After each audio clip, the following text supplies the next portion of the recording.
Hello friends and welcome into College Football Now. I am your host Tom Down and we have a brand new AP Top 25 plus some Heisman rankings and winners to get into. But we begin with that AP where there is a new number one team, the LSU Tigers. They have usurped the Alabama Crimson Tide. Look at the point differentials here, folks, for numbers 1, 2, and 3. This is razor thin for the AP poll. LSU, 1,476, 2 more than Alabama, and just 8 more than the Ohio State Buckeyes. The top 3, I think, are fairly clear. Clemson is also 4th there, pretty clear based on these votes. Maybe LSU should be number 2, but there is a new number 1, the LSU Tigers. Now, make sure you guys keep watching. Now, of course, we're going to get to the rest of the AP Top 25. I've also got my latest Heisman rankings. Maybe defense for Heisman has made a sudden resurgence and is back in the mix. All right, of course, Clemson was 4, Penn State 5. Number 6, the Florida Gators. Number 7, Oregon. They jumped all the way up from number 11 after a narrow win that we'll get to more in depth here in a little bit. And then Georgia, checks in at number 8. Utah slides down to 9. Oklahoma, they plummet 5 spots after the upset loss at the hands of Kansas State. Now, Florida, Georgia is the game to watch this week in college football. Number 6, number 8, neutral site. It's the world's largest outdoor cocktail party. I know they might have changed the name. I refuse to. We're going to call it what it is. Call a spade a spade. It's the world's largest outdoor cocktail party. So who do you guys have in this one? Let me know in the comment section who you're picking. Are you going to go with Georgia, coming off more recently a loss to South Carolina? Florida's only lost to LSU. Winner takes control of the SEC's, probably wins it as well. It's going to be must-watch football. All right, 11 to 15, Auburn, they check in. Baylor, they are number 12. The undefeated Bears avoided the rest of the Big 12 collapse this week. Good thing they were on bye. Undefeated Minnesota, they are now number 13 in the nation, 1 spot ahead of number 14, Michigan. Number 15, SMU. That rounds out your top 15. Moving along now, number 16, Notre Dame. They were number 8. They plummet down. Number 17, the Cincinnati Bearcats. Ironic enough that Brian Kelly's current team is 1 spot ahead of his old team in Cincinnati. Wisconsin's 18. Did we forget head-to-head matchups, folks? I don't understand why the people always does this stuff. Wisconsin beat Michigan head-to-head. They both have the same record. Why, I ask you, why are they ranked several spots below them? Doesn't make sense to me. Iowa's 19 and App State's number 20. Something that's not dumb, by the way, is the MyTV Choice app, because commercials, well, those things are kind of dumb. Get rid of commercials once and for all. Download the MyTV Choice app. It's available for free at chatsports.com/MyTV. It's an app, of course. You download it, hook it up with your smart TV. The app will know when a commercial comes on for the game you're watching. It'll send you awesome videos instead, like ones from us here at Chat Sports. That's chatsports.com/MyTV. Get that app today. All right, the rest of the AP Top 25. Number 21, Boise. Number 22, Kansas State. They had no votes last week. They upset Oklahoma, and they skyrocket back into the top 25. Wake Forest on by. They stand pat. Memphis, they're now number 24. They're 7-1, and really a bad call away from being undefeated. San Diego State with just 50. There's a huge drop-off there into the receiving votes. San Diego State, 1 point more. Again, you get 1 point for being 25, 2 for 24, blah, blah, blah. Ahead of Texas, the upset at TCU. Texas falls from 15. They are no longer ranked. Unranked Texas.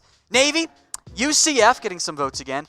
Washington, Texas A&M, USC, who I can now justify giving some votes to. They've looked good as of late. Keaton Slovis has played quite well, actually.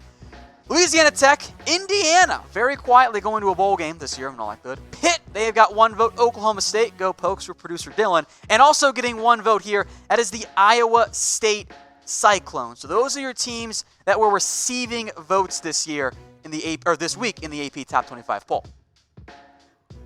You're watching college football. Now let's talk Heisman Trophy here. Number 1, I'm still going to go with Joe Burrow. I think he has looked incredible so far this year, has exceeded my expectations more than any player in all of college football. I know the touchdowns and the points weren't there against Auburn. The yards certainly will. Number 2, also exceeding expectations, about Jalen Hurts. He continues. I know it was a loss against Casey. That is a big, big blow to his Heisman hopes. Make no mistake, there's now some separation in my eyes. Burrow's the favorite. Then it's Hurts. But Hurts has had a fantastic year. Player who has not exceeded my expectations as much is Chase Young, because I knew he was awesome. Chase Young, bar none, is the best player in college football. But he's only number 3 on our Heisman Trophy power rankings because, well, he's a defensive player. Defense for Heisman hasn't been a thing in a very long time. But Chase Young did have his Heisman moments against Wisconsin. Look at these numbers. There are a bunch of defensive linemen out there that would take these numbers in terms of tackles for loss and sacks for a year. Chase Young did it against Wisconsin. Historically, one of the best offensive lines in college football. They always have great talent. Chase Young beat him up bad. His numbers for this year are insane. These are season stats for great defensive ends. Chase Young has these, and he still has several more games to go. So if there's going to be a defensive player for Heisman, Chase Young makes a lot of sense. 15 tackles for loss, 13.5 sacks. He leads the nation. He has been absolutely incredible. I have no doubts that Chase Young is the best player in college football. You can watch some of our draft coverage dating back to the beginning of the year. Chase Young was always in the mix for the first overall pick. Like, he's been that caliber of player. He's the predator for a reason. But we do know that the best player doesn't always win the Heisman Trophy. That is just the inherent bias of the voting and everything. So let me know. Is he the best player? I think yes, but for now, he'll check in at number 3. And part of the reason why Young's only 3, there is going to be some cannibalization from his teammates in terms of the way Heisman voters will hand out the award. Justin Fields has been really good this year. He's been steady. He's been consistent. He's been the quarterback for the team that in Ohio State that hasn't really been challenged this year. They've won every game by 3 or more scores. It's insane how consistent they've been. Number 5 is Tua. He'd be in that 3-4 discussion had he not been hurt. I am very concerned about his injury problems. The expectation is he's going to be able to go against LSU. We'll see if that's actually the reality here. I hope that Tua's out there. I just don't know if he's going to end up being able to go, or perhaps more concerningly, being the same guy. So that's the thing I'm going to watch. That's our Heisman top 5.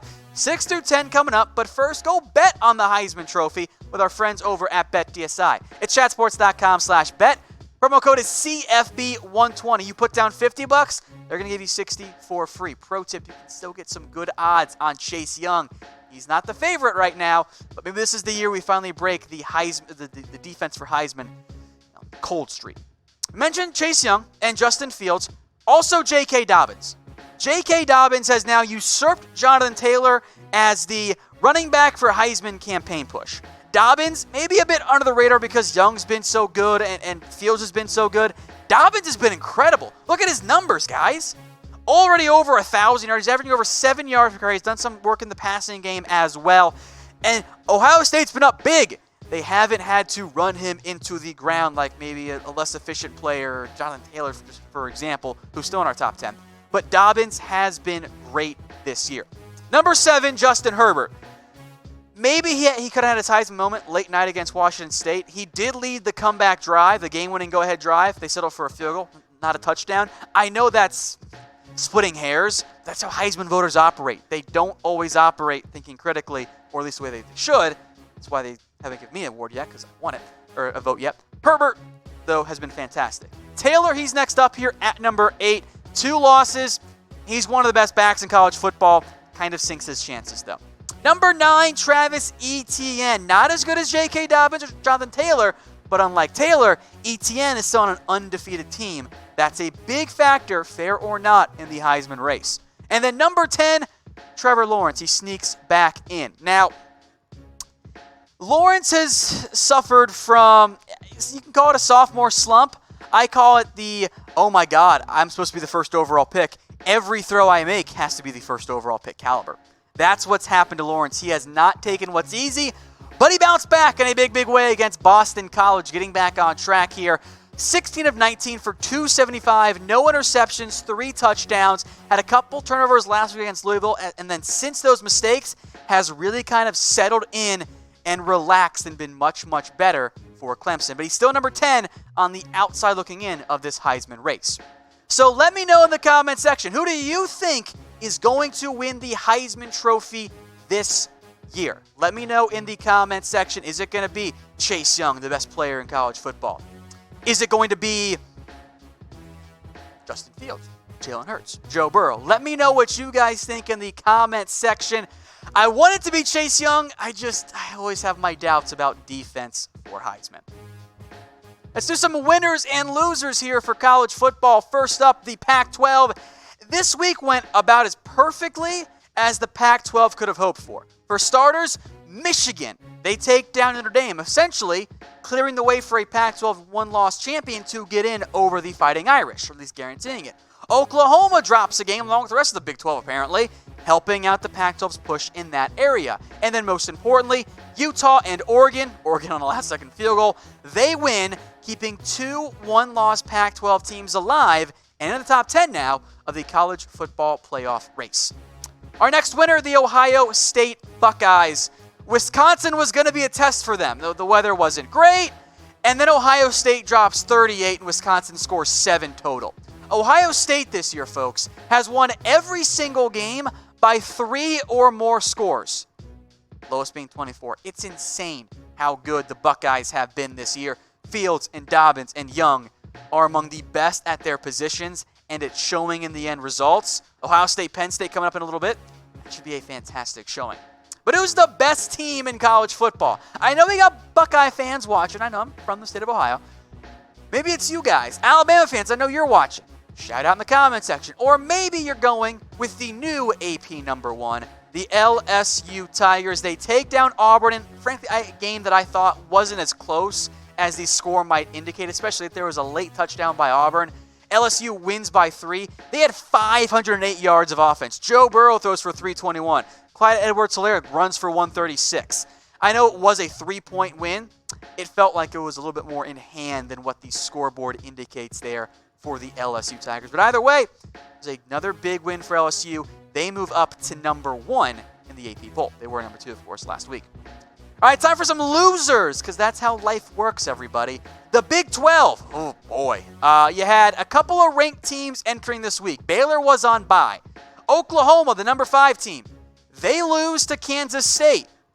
Number 15, Texas, they lose 37-27. Iowa State, they lose 23. Or they were 23.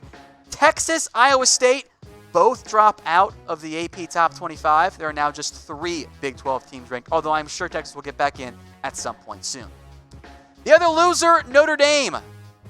I don't know what that offensive showing was. I know the weather was terrible. I watched the game. You got just run over, literally, by Michigan. 45-14. They had nothing going on the ground. Ian Book was terrible. One of their only offensive drives came on a terrible pass interference penalty against Michigan. The Wolverines just boat raced the Fighting Irish, and now Notre Dame, they are out of the college football playoff race. Even if there are multiple 2-loss teams that could get in, and let's say there's only 2 or 3 1-loss teams or better, Notre Dame's not getting in. You can't lose by 31 to Michigan and expect to get in. There's just no way. Speaking of Michigan, Michigan State, they're a loser because I don't know what's going on with this team. They've looked terrible the past several weeks. Now, I know it's a very difficult schedule, OSU, Wisconsin, and Penn State. Michigan State's been outscored in the last 3 games, all against ranked teams, 100-17. 100 points they've allowed, they've scored 17. That's brutal. I don't know what's going on. I would not be surprised if in the near future there is a coaching change. Maybe not a firing, but a change in the near future for Sparty. All right, one more time through the AP Top 25 poll. Number 1, the LSU Tigers, a new number 1, and only by a couple of spots. There's just 2 points total, and then just 8 over the number 3 team, Ohio State. That's all tightly contested there. 6 through 10, we got a great matchup this week. Florida, Georgia, elimination game, at least in terms of the CFP. Winner probably wins the SEC East, gets a chance to make it to the CFP. Loser, well, maybe you can get a BCS New Year's Six Bowl. Anyway, 11 through 15, I know Michigan's coming off that impressive win over Notre Dame, and Wisconsin's lost back-to-back. But Michigan lost head-to-head versus number 18. That doesn't make any sense to me at all. And by the way, last week, and I was proven right on this, why was Notre Dame above Georgia last week? Doesn't make any sense to me. Georgia would beat Notre Dame. It's all been proven correct. It's weird to me. It makes no sense. And then rounding out here the top 25, Boise State, Kansas, Wake, Memphis. Memphis, by the way, gives the AAC 3 teams in the top 25. The ACC, they've only got 2. Not great if Clemson loses a game for their college football playoff hopes.